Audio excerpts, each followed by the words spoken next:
El farmacéutico es uno de los lobbies más influyentes del mundo. 应对挑战，力行力量，破解难题。 Конечно, должны работать кооперативно, должны... Farmacéuticas tienen demasiado poder. Avecina una gran guerra entre la realidad virtual y la realidad aumentada.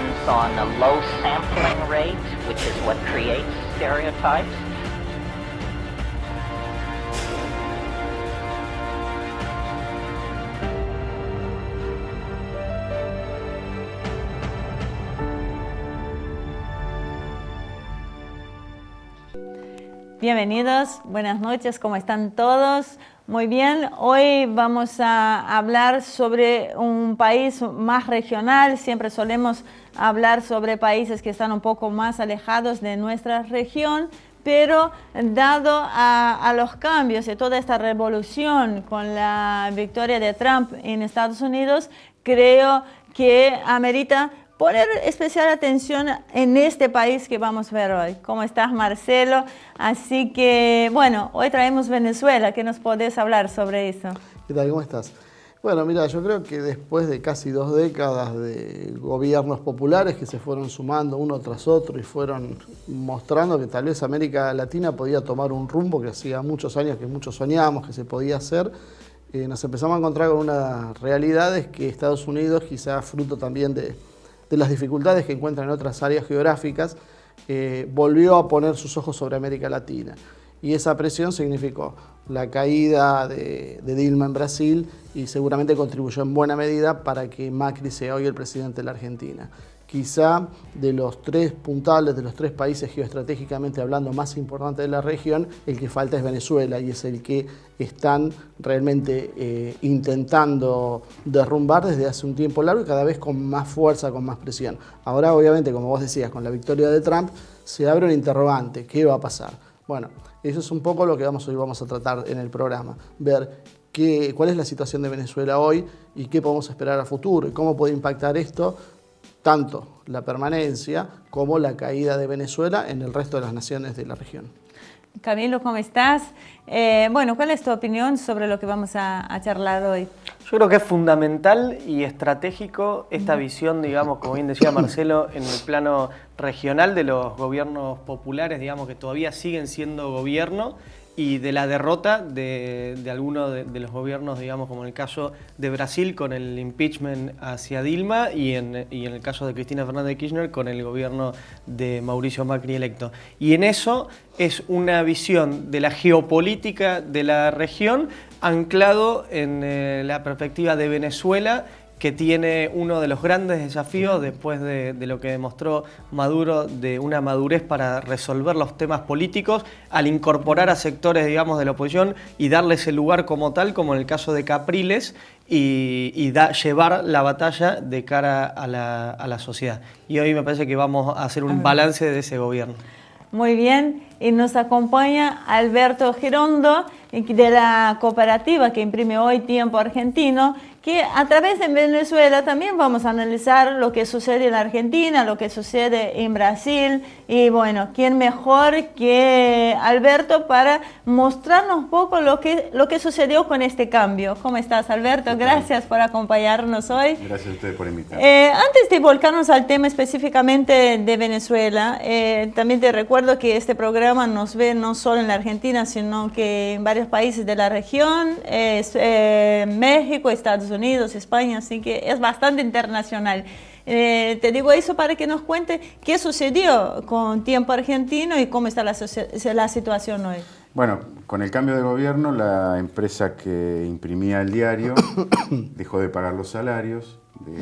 Era un grupo que hasta el 10 de diciembre del año pasado era el grupo 23, tenía canal de televisión, radio, el diario Tiempo Argentino, y bueno, dejó de pagar los sueldos. Nosotros, era un diario que mantuvo una línea editorial comprometida con todos los procesos populares que se estuvieron desarrollando en los últimos años en América del Sur. El diario salió en 2010, fue muy cercano al gobierno de Cristina, y bueno, ante esta fuga patronal, los trabajadores primero nos quedamos haciendo los reclamos correspondientes por las vías judiciales, por las vías ministeriales que correspondían, y ante la falta de respuesta y sabiendo que había un espacio que no estaba ocupado por ningún otro en la defensa de esos valores que había venido defendiendo el diario, decidimos sacarlo nosotros, conseguimos un dinero a través del apoyo de algunos gremios que nos permitieron sacar el 24 de marzo,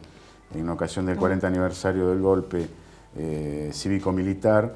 Hicimos una edición especial que nos ayudaron estos gremios a comprar el papel, a pagar la imprenta también es una cooperativa. Ese dinero nos permitió empezar a sacar el diario dominical. Nosotros empezamos pensando que nos teníamos para 3 números y ya van más de 6 meses. Eso está Los domingos está en los kioscos en Capital Federal, en La Plata también. Y el resto de la semana nosotros tenemos una página web, tiempoar.com.ar, y aprovecho la oportunidad para que los televidentes se asocien, porque al asociarse van a recibir en cualquier punto del país o inclusive de América Latina, como socios, por muy poco dinero, como decía nuestro ministro de Hacienda, por una pizza mensual. Pueden tener la edición en PDF y pueden tener producciones exclusivas de nuestro equipo de periodistas. Está perfecto. Lo digo esto porque obviamente todos estos procesos latinoamericanos, los medios de comunicación han tenido realmente mucho que ver, y a medida que nos cortan las alas, obviamente se hace más difícil. Pero antes de seguir con la charla, los invitamos a ustedes y a nuestros televidentes a ver la primera parte del informe que preparamos sobre Venezuela.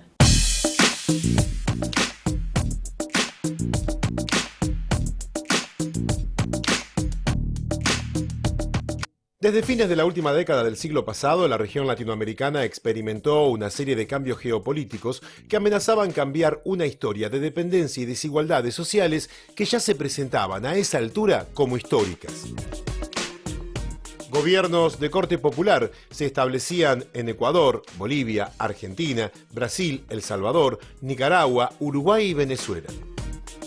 La fortaleza era tal que en el año 2005 se animaron a dar un gran paso, que fue frenar la iniciativa del presidente de Estados Unidos, George Bush, de realizar un tratado de libre comercio para la región.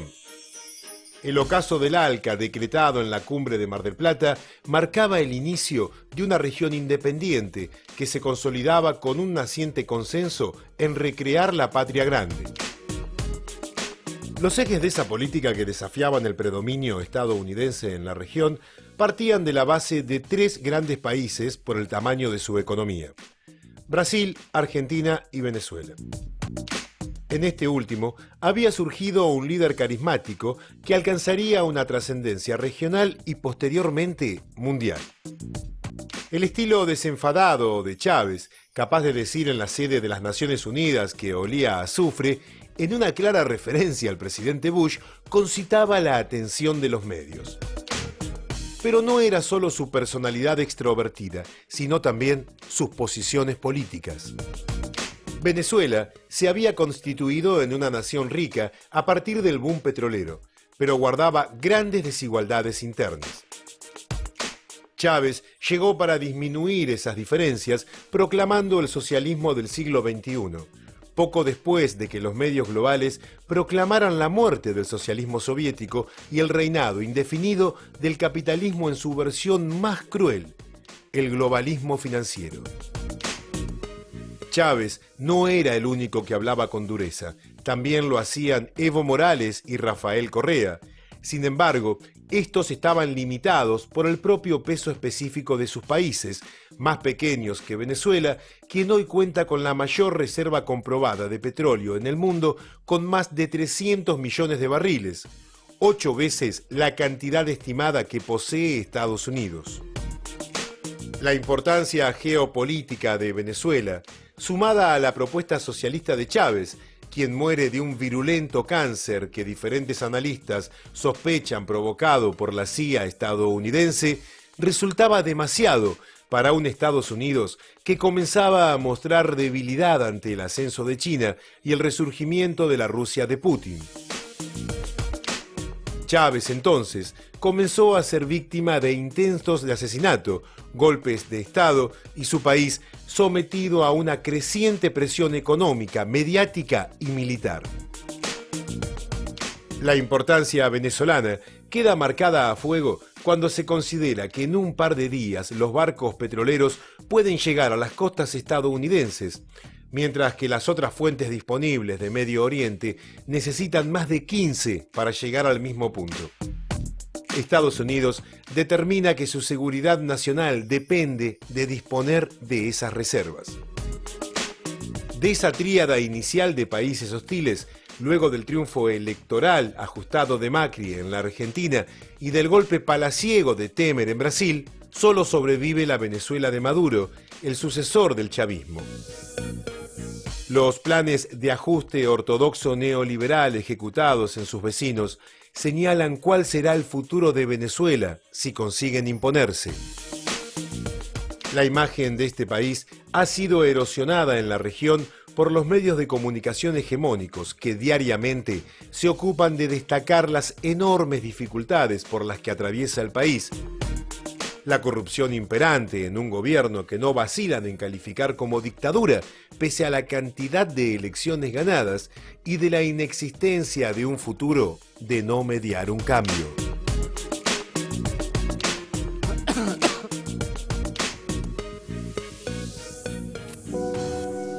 Bueno, vemos que Venezuela, ya que venía con una situación bastante complicada por la presión que vino sufriendo en los últimos años, ahora se encuentra con una Argentina y con un Brasil que son hostiles. ¿Es posible en estas circunstancias que el mandato de Maduro pueda llegar a cumplirse? Bueno, hace un mes, probablemente 40 días, yo te hubiera dicho parece difícil. Hoy la verdad es que se fue encaminando el proceso de diálogo en Venezuela, apoyado con algunos actores externos como el secretario de UNASUR, el expresidente colombiano Ernesto Samper, por el expresidente del gobierno de España, Rodríguez Zapatero, incluso por el Vaticano. Estos actores hicieron un esfuerzo muy grande para sentar a la oposición en la misma mesa de diálogo con el gobierno de Maduro, cosa que no querían hacer. De hecho, hay muchos, la oposición, uno habla de la oposición como si fuera un grupo muy homogéneo, sin embargo son una multitud de partidos que no están necesariamente de acuerdo entre ellos y de hecho algunos no se quisieron sentar, pero digamos que el núcleo central de lo que es la Mesa de Unidad Nacional, la Mesa de Unidad Democrática, con el secretario Torrealba, se sentaron a la mesa, están dialogando y el hecho de dialogar ya le va quitando tensión. Y por otro lado, en estos últimos meses también el presidente Maduro logró, luego de negociaciones muy fuertes con los productores de petróleo, logró medidas, logró acuerdos como para estabilizar primero el precio del petróleo y ahora, inclusive en estos últimos meses, vino aumentando. Sabemos que la economía de Venezuela depende en gran medida del precio del petróleo, de la exportación de petróleo, es su principal insumo exportador. Entonces se duplicó el precio, después de haber estado como a 80 durante el 2014, 80 y pico de dólares el barril, bajó a 20 este año, ahora volvió a subir hasta 44. Esto es un impulso también para el mejoramiento de la economía en general. Entonces creo que ahora las condiciones están mucho más favorables para el gobierno de Maduro. Y Camilo, ¿vos qué te parece con esto? Si la clave de esto fue también que la derecha, como dice Alberto, no logró tener un frente homogéneo. Comparto totalmente. Y ahí es la capacidad que tuvo Maduro de poder articular una mesa de diálogo, como decía Alberto, de cara a la oposición, con no todos los actores de esa oposición, porque bien recordemos que hay sectores que buscan una desestabilización de Venezuela para generar un escenario como el de Siria prácticamente. Y en eso la inteligencia de Maduro, acompañado con representaciones, digamos, externas de partidos y hasta la misma figura, como decía Alberto, del Papa Francisco, lograron una mesa de acuerdo de diálogo que evidentemente va a generar los canales para que se pueda disolver, digamos, y plantear la política desde una agenda de cara a lo electoral. Sumado a muchas reformas que hizo internamente en la estructura del partido y del gabinete, principalmente de algunos funcionarios que tenían algunas sospechas de corrupción y un gran incentivo de participación por parte de la juventud del Partido Socialista Venezolano. Ahora, si planteamos que Venezuela puede ser la última trinchera contra el neoliberalismo en nuestra región, ¿cómo podrán contener esto? ¿Cómo pueden soportar detrás de esta trinchera si los países que deberían apoyarlos son hostiles en este momento, cuando hablamos de Brasil y Argentina? La verdad es que hay un escenario tan gris, tan cambiante, tan inexplicable a estas horas, porque el triunfo de Donald Trump en Estados Unidos es como haber pateado un hormiguero. Hay la sensación de que muchas cosas van a ser diferentes. O sea, en principio... ¿Se abre una caja de Pandora, digamos? Yo creo que sí, porque hablabas del neoliberalismo y yo no sé hasta qué punto Trump sostiene esas mismas ideas neoliberales, porque de hecho lo que él está planteando es: al otro día que yo asuma, el 21 de enero, rompo con los acuerdos del Pacífico. Eso es un golpe mortal para quienes, como los gobiernos neoliberales. Bueno, eso lo hemos hablado en el programa. Claro, él no es el Tea Party, es otra cosa. Aparte, no sorprende que Obama lo haya... Eso, y ya voy al corte porque Mechi me está apurando ahí. No sorprende que Obama haya desestimado esta ley de los tratados antes de la asunción de Trump. Yo lo que lo veía es muy apurado a Obama. Sí, pero... Lo veía muy apurado y eso uno a veces no tiene, no se puede explicar con palabras, pero uno dice, bueno, ¿por qué razón se apura tanto? Claro. Quiere terminarlo, quiere que al próximo gobierno condicionarlo, pero entonces estaba preocupado porque no pensaba que podía ganar Hillary Clinton, porque Hillary Clinton era la continuadora. Digamos, de hecho, el consenso de Washington lo firmaba el marido, Bill Clinton. Muy bien, ya no tenemos tiempo, así que seguimos en el próximo bloque. Así que bueno, enseguida regresamos con ustedes.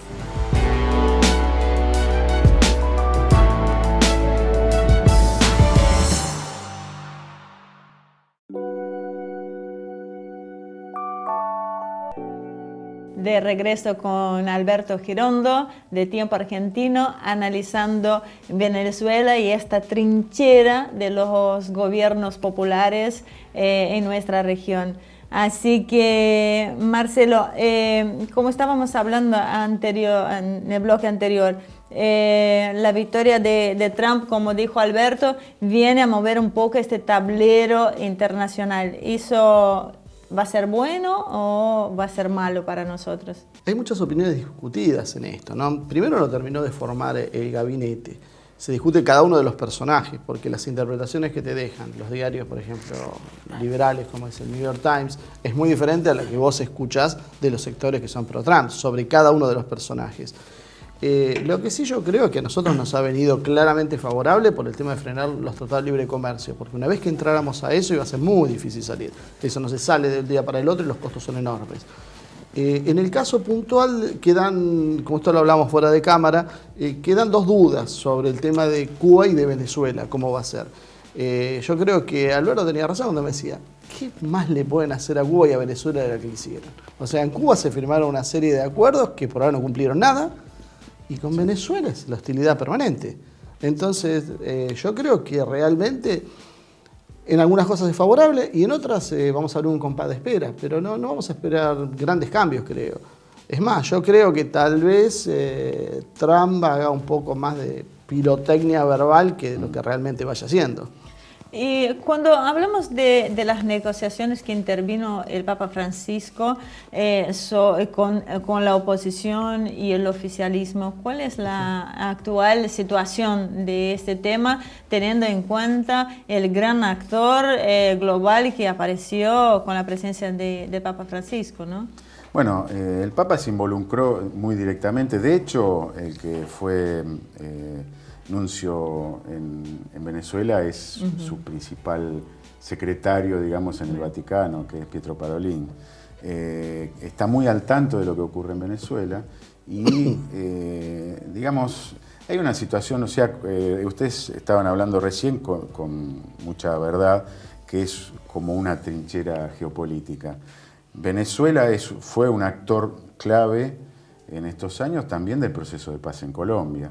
Entonces, una desestabilización en Venezuela, justo cuando se están firmando acuerdos de paz en Colombia, también es, digamos, es un punto potencial de algún conato bélico en una región muy sensible, sobre todo en América Latina, cuando en estos últimos años se firmaron documentos diciendo que era un territorio de paz.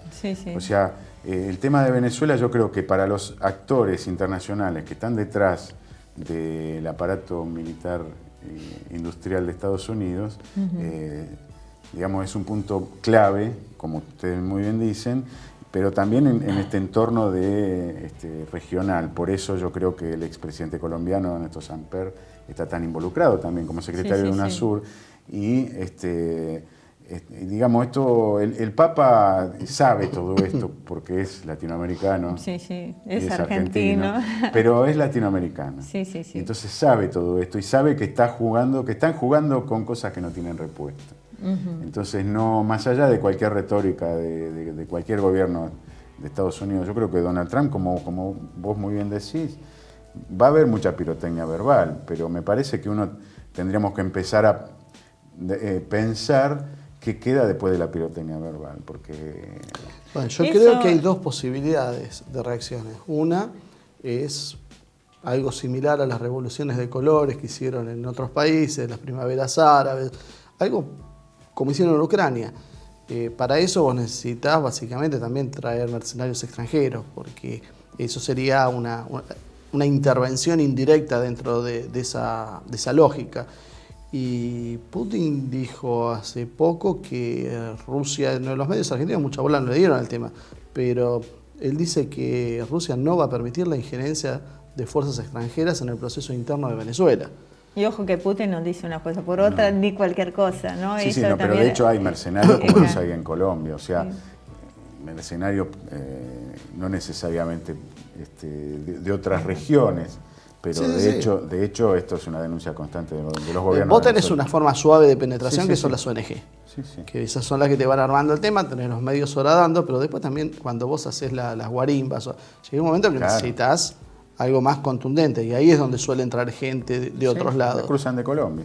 Las van a traer los paramilitares desocupados. Perdón, Camilo, Alberto dijo algo que yo no lo había tenido en cuenta, pero que me pareció muy interesante, que es cierto, Venezuela fue parte muy importante en las negociaciones con Colombia, con el tema de las FARC. Desestabilizar Venezuela significa también boicotear este acuerdo. ¿En qué situación está actualmente este tema? Sí, yo creo que ahí, y comparto lo que dice también Marcelo, hay que tener una mirada también un poco más amplia en términos de la geopolítica de la discusión de los estados soberanos nación hoy actual.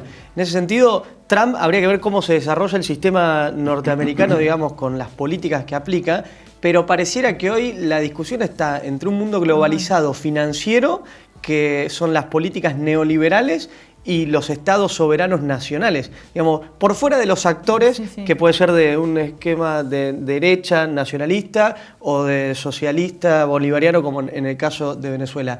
Pero me parece que ahí hay una discusión global que se va a marcar, digamos, en esos bloques. Como así en la historia del siglo XX eran los bloques antifascistas y se ordenaba, digamos, la geopolítica en esa orientación.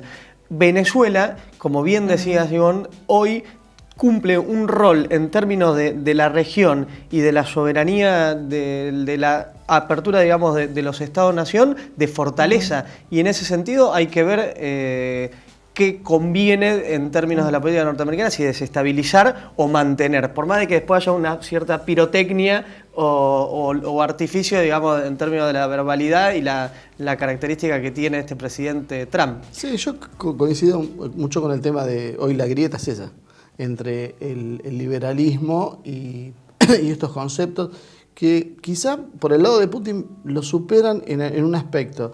Ellos hablan que los estados-naciones han quedado un poco perimidos en el tiempo y que son incapaces de afrontar la ofensiva global y que se necesita agruparlos por regiones. Y de ahí la necesidad de construir un mundo multipolar. Pero básicamente sí, es el liberalismo y enfrentar ese liberalismo.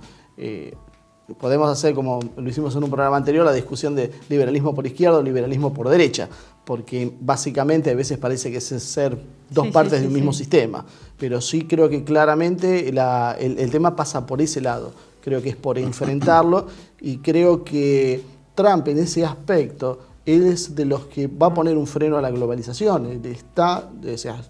Las fuerzas que constituyen las bases de Trump son profundamente contrarias a la globalización. Ellos denuncian todo lo que es. Y a partir de eso, uno a veces cree que se va a limitar también lo que va a apostar Estados Unidos a desestabilizar Venezuela. O sea, no digo que le van a hacer el camino fácil, pero cuesta creer que intenten hacer algo como hicieron en Siria.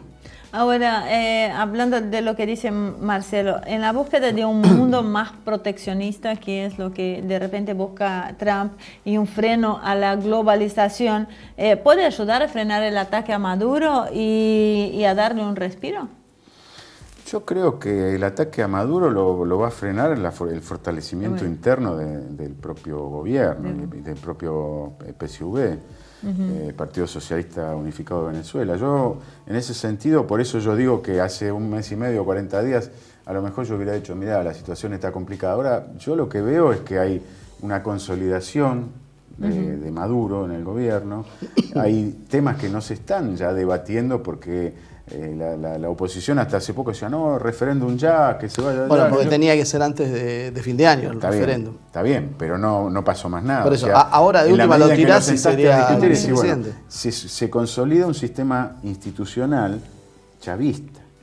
Porque yo creo que acá es fundamental hacer hincapié en que este sistema político, que muchos con un sentido peyorativo llaman el régimen, es un régimen chavista, es una constitución de 1999 diseñada por el expresidente Hugo Chávez. Bueno, entonces, esas instituciones son las que se están consolidando. La oposición no quiere esas instituciones. Claro. Del hecho de que se consoliden esas instituciones es un triunfo para Maduro.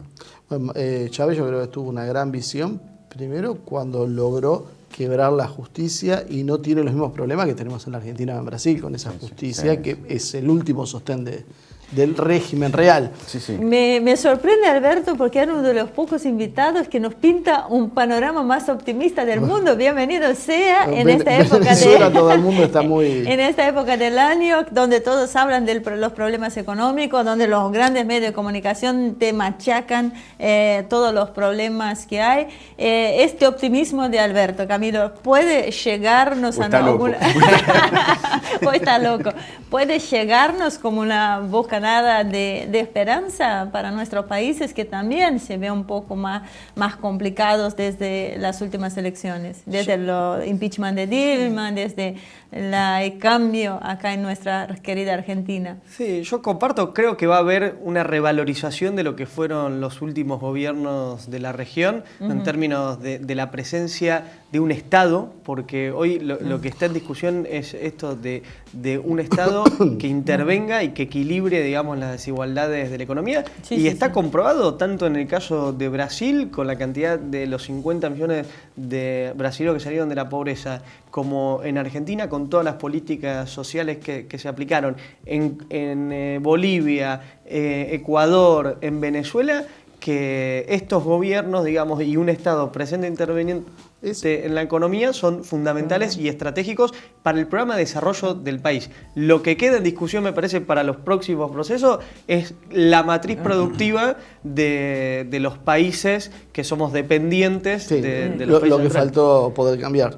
Pero eso, lo que decías, creo que clarísimo, lo demuestra la historia. Cada gobierno popular que fue derrocado años después era añorado y volvía como triunfador. O sea, yo creo que eso va a ser. Ahora, una cosa que, volviendo un poquito a lo que estábamos hablando antes, me hizo acordar algo que siempre dice el embajador de Venezuela, que no se confundan, que no con el ánimo de ser despectivo hacia el PT, pero que el chavismo no es el PT en Brasil, que el chavismo no va a permitir que suceda un golpe de Estado contra Maduro.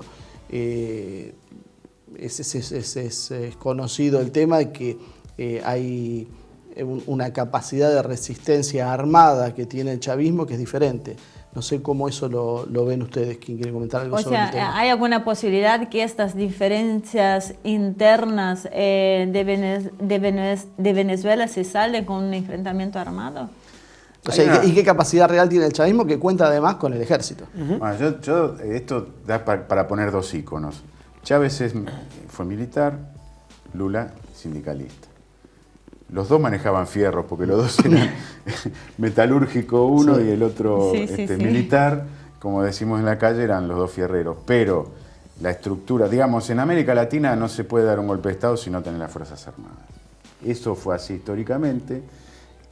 Y digamos que en el caso de Venezuela, las Fuerzas Armadas, así como Chávez cambió el sistema judicial, el sistema económico, también cambió, formateó la cabeza de los militares. Entonces, en ese sentido, el apoyo a este sistema en Venezuela es bastante unánime. Por supuesto, eso no quiere decir que todos están de acuerdo. Bueno, ellos siempre dijeron que la extracción social del ejército venezolano también era diferente. Bueno. Nace más de sectores populares y no tan elitista como ha pasado en nuestros países. Eso me viene una pregunta, Camilo. ¿Puede ser que alguna vez los gobiernos, tanto de Brasil, en este caso pregunto puntualmente por el de Argentina, que se hagan las paces con las Fuerzas Armadas? Porque siempre hay como, obviamente, por todo lo que sucedió. Eso es para un programa nuevo y eterno, no es para una frase suelta. Pero es muy interesante la pregunta. Lo que hizo Chávez es muy inteligente, o sea, él... Es clave. Entonces, cualquier proceso revolucionario... Toda tu respuesta, Mau, yo creo creo de la boca que... de un fusil. Comparto, Ivonne, es estratégico y es fundamental tener un dispositivo que interpele, digamos, a las Fuerzas Armadas con una doctrina, una concepción que claramente no es la que tenía, digamos, unas Fuerzas Armadas que reprimía hacia adentro y no la de un país soberano y con una visión de desarrollo. En ese sentido, creo que el gobierno anterior, el de tanto como Néstor Kirchner, el de Cristina Fernández de Kirchner, tuvieron una política muy fuerte, digamos, en términos de una revalorización diferente, de una Fuerza Armada más comprometida, digamos, con su pueblo. Tanto fue en los casos, digamos, de intervenciones solidarias de situaciones extremas, como en los planteamientos de las currículas para el estudio. Obviamente que ese proceso tarda en el tiempo y tiene que venir, como bien decía Marcelo, con una tradición, digamos, desde la composición de las fuerzas, que es lo que hay que discutir de la matriz. Y hacia el pueblo también, hacia la gente, un trabajo, porque en la gente común a veces hay un rechazo muy grande cuando hablas de los militares. Bueno, lo que pasa yo creo que acá, lo que pasa es que estamos llevando mucho de tema, pero creo que acá el problema que hay es que nunca se ha entendido que fue un golpe cívico-militar, y si yo me puedo tomar la licencia, fue más cívico que militar. Los militares fueron una herramienta que usaron los grupos empresarios para conseguir sus fines. Cuando no los necesitaron más, los y hasta partidos políticos. Bueno, es todo lo mismo. Esto, Camilo, vamos a dejar para el año que viene. Ya tenemos otro programa más que queda programa pendiente. como para hacer, que es el tema de las Fuerzas Armadas Argentinas. Yo creo que el tema lo amerita y a veces no se discute debidamente y con la seriedad que se merece el tema y un diálogo para que la gente lo comprenda. Chávez lo que consigue es eso, o sea, Chávez reequipa a su ejército, lo entrena y lo contacta con gobiernos que son mucho más confiables para nuestros intereses, como puede ser Rusia o China. Nosotros tendríamos que empezar a preocuparnos por qué empezamos a tener tantas buenas relaciones y tantas visitas con Israel. No creo que eso nos pueda traer muchas cosas favorables. Está yendo a un campo peligroso, Ramírez, así que lo llevamos a un corte. Enseguida regresamos, no se vayan.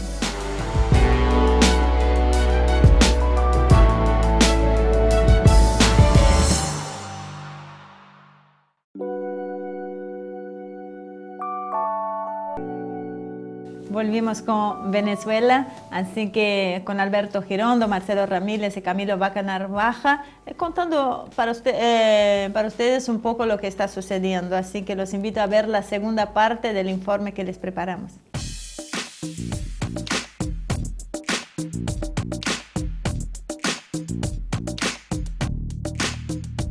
Una cuidadosa forma de desinformar a la población es mediante verdades a medias o sacadas de contexto. Esta táctica comunicacional se usa ampliamente con el objetivo de atacar al chavismo. Los problemas de desabastecimiento son reales, pero eso se explica con que son fruto de una oposición empresaria que boicotea el normal desenvolvimiento de la economía para acusar malestar en la población.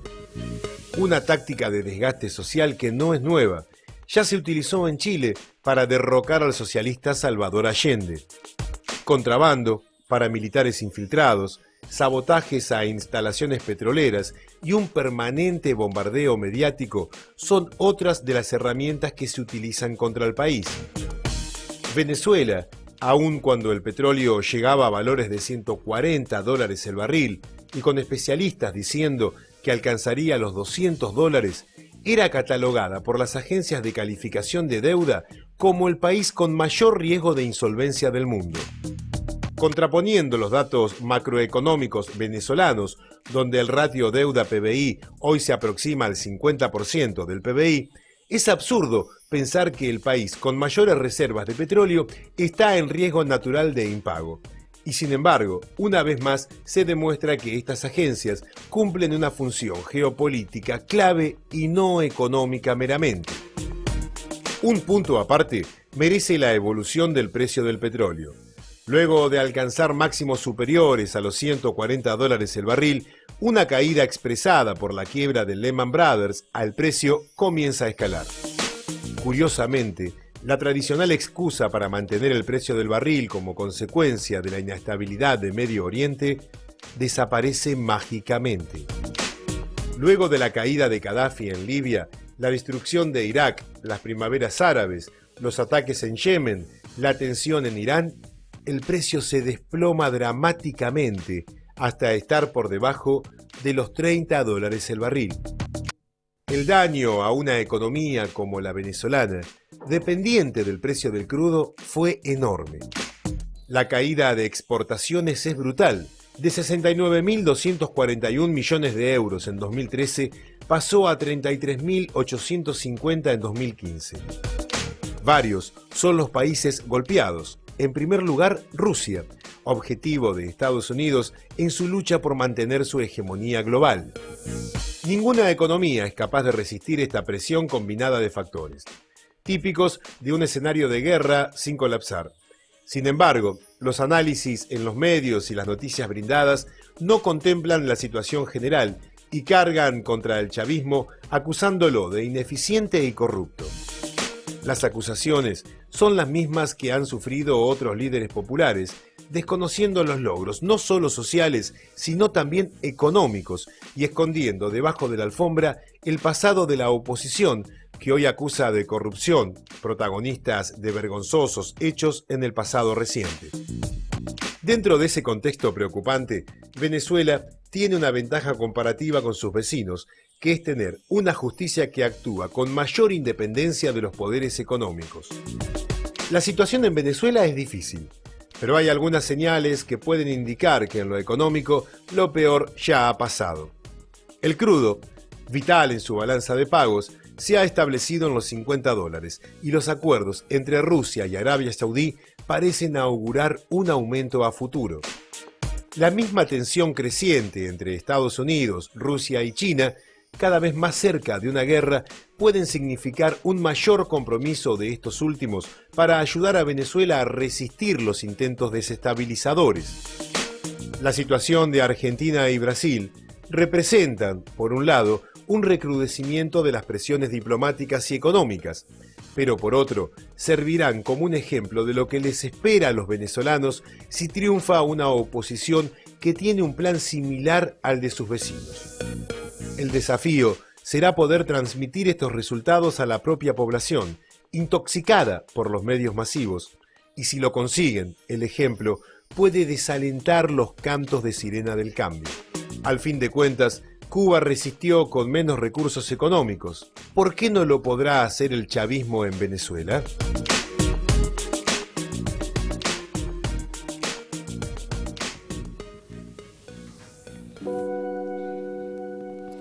Me voy a quedar con esa última frase que decía el informe, que Cuba resiste con nada, básicamente con nada, y Venezuela tiene con qué.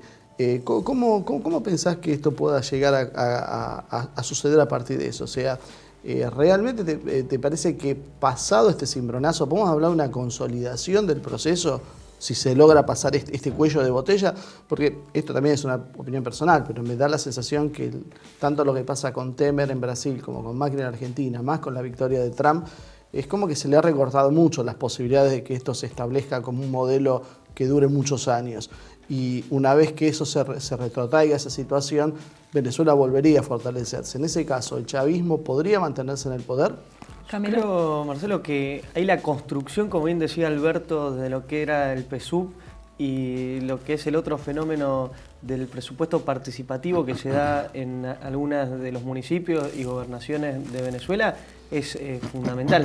Porque por ahí los centros urbanos, es verdad que a veces se da esta contradicción de sectores que se ven beneficiados por estos gobiernos populares y después terminan criticando, sí, digamos, y también la autocrítica de estos gobiernos que no los pueden incorporar a las nuevas demandas de los sectores que ven ascendidos socialmente. Ahora, lo que veo en el proceso de Venezuela, que en las periferias, digamos, en el interior de los gobiernos, de los estados municipales, se da un nivel de participación de la ciudadanía que es muy fuerte y es muy difícil que se revierta. Un ejemplo concreto, como bien decía Alberto, la institucionalización de una constitución bolivariana y un sistema de participación que lo que llaman el quinto poder, donde el presupuesto se debate en términos de colectivo, el 100% del presupuesto en términos de los municipios. Entonces, volver atrás con esas políticas que generan un nivel de vinculación y de articulación con el Estado va a ser muy complejo para los gobiernos que tienen otra lógica, que es la del mercado y la de los gobiernos de corte neoliberales. Eso me parece que queda arraigado y está en la conciencia y en la práctica cotidiana del pueblo venezolano. Alberto, hace poco escuché una entrevista que le hicieron a Lula y él decía que está organizando una reunión con expresidentes, me imagino él, Dilma, Cristina, para hablar sobre los errores que pudieron haber cometidos en su mandato. O sea, qué fue lo que pasó, que por poquito no llegaron. Ahora, si lo trasladamos a Venezuela, ¿cuánto hay de error de gobierno o sabotaje de la oposición de lo que está sucediendo? Bueno, en el informe estaban pasando justamente eso, digamos que el antecedente de los golpes de la derecha contra el gobierno de Salvador Allende en Chile es bastante claro y bastante contundente. Hay otros ejemplos en la historia de los movimientos populares en el mundo, pero sí, digamos que Cuba fue bloqueada, sigue siendo bloqueada después de casi 60 años. Claro. Ese bloqueo es, el equivalente de ese bloqueo a Cuba es el ataque de los sectores de la derecha, que son los sectores que escamotean los productos esenciales, son los sectores que hacen contrabando a través de las fronteras, son los sectores que llevan el dólar blue, como le llamaríamos acá, el dólar paralelo a valores astronómicos.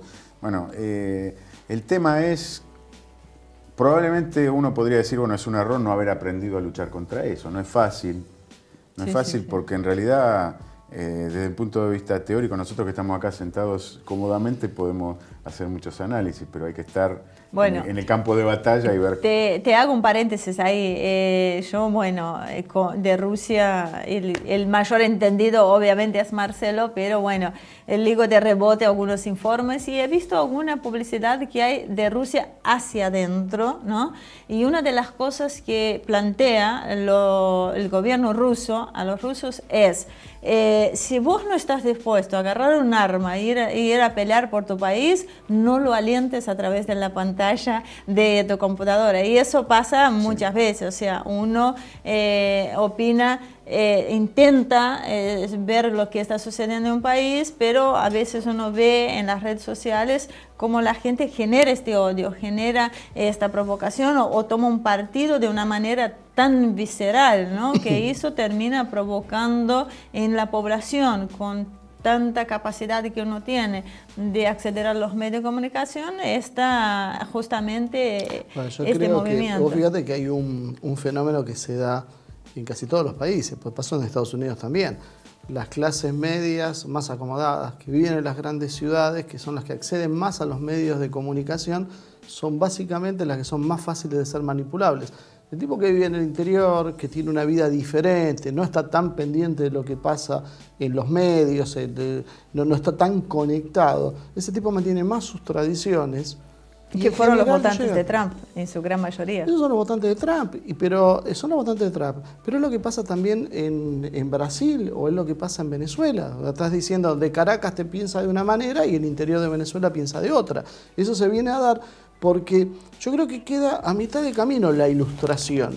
O sea, la gente toma lo que dicen los medios, las editoriales que te dicen los diarios, y realmente es envenenada, es saturada con una serie de información y errores en los análisis hechos a propósito con ese objetivo. En cambio, el tipo que no se involucra tanto en eso, actúa por sus necesidades primarias, ve cómo le va y decide en función de eso. Entonces el tipo es menos manipulable. Eso por lo menos siempre me ha parecido así, que a veces no se entiende, que a veces estar informado a medias es peor casi que no estar informado. Y estando en un medio de comunicación como es Tiempo Argentino, ¿cómo combatís esto? Mira, hay una cosa que yo estaba pensando mientras escuchaba, que hay una tendencia en los medios, sobre todo en los medios hegemónicos, a plantear un mundo ideal en el que todo es perfecto. Claro. Entonces, claro, la vida suele desilusionarte, pero en todos los órdenes te desilusiona la vida. Yo qué sé, pones un técnico en un equipo de fútbol y el técnico puede ser el mejor del mundo, pero empieza perdiendo. ¿Y qué haces? ¿Te matás? Sí, no, sí. Hay que comprender que los procesos humanos son imperfectos. Entonces, si uno empieza a entender eso, puede llegar a aceptar que un gobierno pueda cometer un error. Porque de hecho yo te diría, mira, tengo ganas de, si no estuvieran las cámaras prendidas te diría, y sí, hubo errores. Con una cámara prendida te digo, bueno, pero muchachos, ustedes nunca se equivocaron. Sí, Nunca hicieron errores, realidad. porque hay que aceptar que hay errores, y el tema no es si hay o no hay errores, sino en esos errores quiénes se perjudican.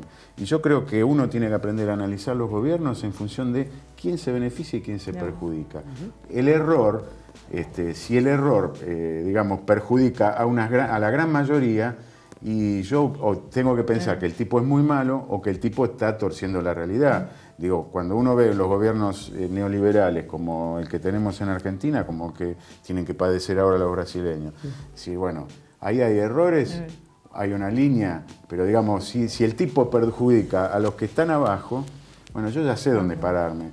Y si el que se perjudica es el que está arriba o el que se beneficia, quienes se benefician son la grande mayoría, yo digo, bueno, después discutamos si hay una perfección platónica o no, pero me parece que eso es un segundo punto. El punto es que cuando vos estás muy prendido en los medios de comunicación, lo que te venden es comprar este jabón que es perfecto. Claro. Después te desilusionás porque no es perfecto el jabón. Tienen razón los norteamericanos con el follow the money. Claro. Hay una realidad, Marcelo, que también en la cotidianidad de los sectores de las ciudades, digamos, y que se han sido beneficiados y han adquirido nuevos hábitos y costumbres, pierden la cotidianidad con la discusión de fondo que es el Estado en términos de regulación de una economía y para un desarrollo de un país y de una región, y que se armen estos órganos regionales.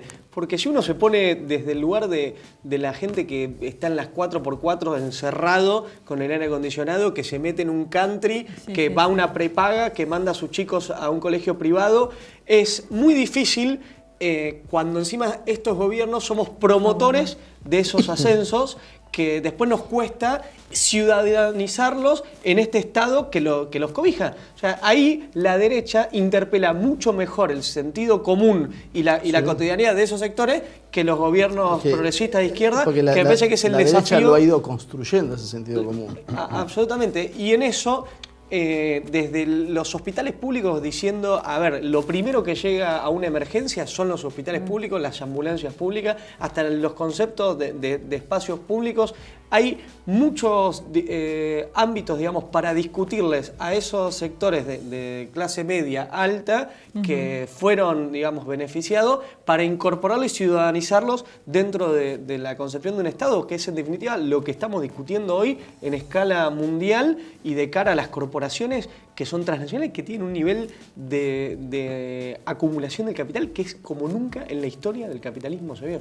Bueno, es un poco, yo me estoy poniendo últimamente pesado con el tema de Dugin y Putin, pero es un poco lo que hablan de la construcción de un hombre global y el hombre global se lo despoja de todas las conexiones históricas, de todas las tradiciones, de todos, inclusive sus valores religiosos, porque ese hombre después, ese modelo es internacional y es permeable, y es el mismo tipo de pensamiento que encontrás en Nueva York, lo encontrás en Hong Kong y lo encontrás en Caracas.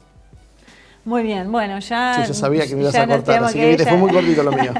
Así que bueno, Alberto, un gustazo haberte recibido, realmente muy interesante, un buen aporte para que la gente pueda entender mejor lo que está sucediendo. Bueno, y un poco gracias por el optimismo dejado hoy. Bueno, gracias por dejarme pasar el chivito de nuestro diario cooperativo. Siempre bien ahí apoyando. Es bueno porque aparte de aquellos que quieran también ver un poco la realidad de la Argentina, y que esto lo he visto yo en embajadas extranjeras, dejen de ver siempre los sitios de los medios corporativos, que no voy a decir que son La Nación y Clarín, y que busquen por ahí alternativas como es Tiempo Argentino, que vos podés estar en cualquier parte del mundo y poder seguir una visión diferente de lo que está pasando en el país. Exacto, Tiempo Argentino, Humo y Espejos, bueno, estamos... Claro, pero no estamos metidos en gráfico todavía. Así que muchísimas gracias, Alberto, un gusto compartir con vos, Camilo, y con vos, Marcelo. Así con ustedes seguimos y con vos esperamos verte en otra oportunidad. Bueno, muchísimas gracias. Cuenten conmigo. Muy bien, hasta acá llegó el programa de hoy. Esperamos que les haya parecido interesante. Una vez emitido, ya saben, este programa nos pueden encontrar en nuestro canal de YouTube, Asia TV Producción, y esperamos sus comentarios en nuestro Facebook y nos vemos la semana que viene con más una edición de Humo y Espejos.